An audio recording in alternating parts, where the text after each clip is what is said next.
ပဲတာတော်ကကြောင်ဆောင်နေတွေ့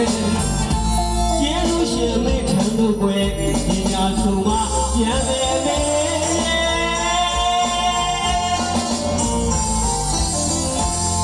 ကျွန်တော်ဘဝအရွယ်ငယ်ငယ်လေးပဲပြေးလာတော့ရွာမတကယ်ကြီးများနဲ့ကစားကြတဲ့ချိန်ကိုရောက်ရင်ရေမှုမပြောက်နေအမြဲလို့သာမှစာရွယ်အဖြစ်ရှိတဲ့ခါက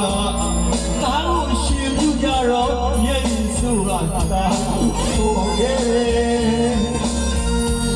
ဒါကိုဒီပြေရောပြုံးပါနေတွန်းနေတယ်ကျွန်တော်စိတ်ကရေဝင်ပါနေအမေရဲ့ရွာကိုလွ